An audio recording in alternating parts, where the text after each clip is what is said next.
रतलाम मध्य प्रदेशमध्ये दोडाचुरा या अंमली पदार्थांची तस्करी करत असलेली ॲम्ब्युलन्स मध्य प्रदेश पोलिसांनी सापळा रचून पकडली होती। त्यात दोडाचुरा या अंमली पदार्थाच्या 42 गोणी मिळून आल्या होत्या। विशेष म्हणजे ही ॲम्ब्युलन्स पक्षाची असल्या कारणाने आणि ही कारवाई नेमकी निवडणुकीच्या कालावधीत झाल्या कारणाने विरोधकांनी हा मुद्दा पुन्हा एकदा समोर आणलाय। श्रीवर्धन मतदारसंघाचे अपक्ष उमेदवार राजाभाऊ ठाकूर यांनी एका पत्रकार परिषदेत हा मुद्दा बोलून दाखवलाय। खरं जर आपल्याला माहिती असेल तर ज्याला आपण रुग्णवाहिका म्हणतो, ज्याला इंग्लिशमध्ये ॲम्ब्युलन्स म्हणतो, ह्याचा आजपर्यंत जर उपयोग केला जातो किंवा वापर केला जातो तो जे रुग्ण असतात त्यांना रुग्णालयात किंवा जर ते जास्त गंभीर असतील तर कुठल्या तरी शहरातल्या मोठ्या रुग्णालयात नेण्यासाठी वापर केला जातो। परंतु ही माझ्या माहितीप्रमाणे मी ऐकलेली माझ्या आयुष्यातली पहिलीच घटना आहे का ज्या ॲम्ब्युलन्समध्ये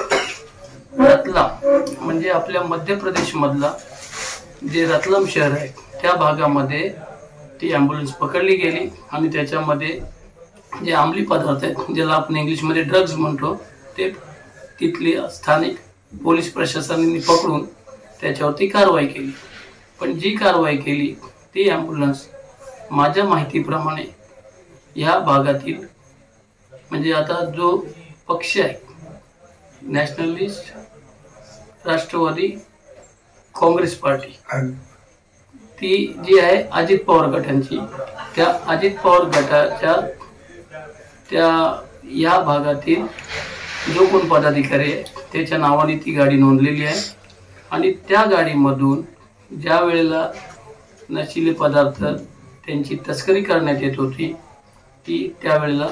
आपल्या रतलाम येथील पोलीस दलाने थांबवलेली आहे।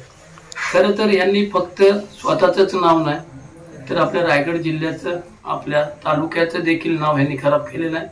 आणि ह्याच्यावरती जर आपण बघाल तर ते फोटो कोणाचे होते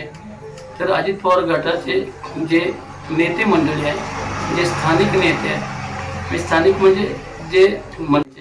म्हणजे हे किती मोठं दुर्दैव आहे आणि ही गोष्ट अशी घडणं म्हणजे आपल्यासाठी पण शर्मेची बाब आहे। त्यावेळेला एखाद्या गरिबाने एखादा गुन्हा केला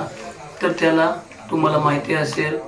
की अडकवलं जातं, त्याच्यावरती जेवढे असत नसतात तेवढे गुन्हे दाखल केले जातात आणि तो जर अशा पद्धतीचा गंभीर गुन्हा त्यांनी केला तर तो जन्मभर बाहेर येणार नाही याची देखील तेवढीच काळजी घेतली जाते। परंतु आपण जर बघाल एखाद्या राजकीय पक्षाच्या पुढाऱ्यांनी जर त्याच्यामध्ये हस्तक्षेप असेल तर इतर ठिकाणून त्याच्यावरती थोडासा दबाव आणला जातो, त्या पोलीस कारवाईवरती दबाव आणला जातो आणि ते करून कारण आता जी घडलेली घटना आहे ही उघडकीस आली आणि त्याच्यामुळे ही उघडकीस आलेल्या आपल्या या घटनेमुळे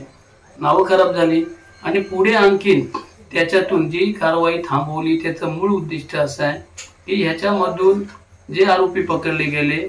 त्यांच्या इथून अनेक लोकांचे, त्या पार्टीतल्या अनेक नेत्यांचे आणि त्यांना मदत करणाऱ्या अनेक सहकाऱ्यांचे ह्याच्यामध्ये नावं आली अशी आता इलेक्शन आहे आणि ही जर नावं आली तर उद्या आता जी महाराष्ट्रात आपली निवडणूक चालू त्या महाराष्ट्रातल्या निवडणुकीमध्ये एवढा मोठा म्हणजे स्फोट झाला असता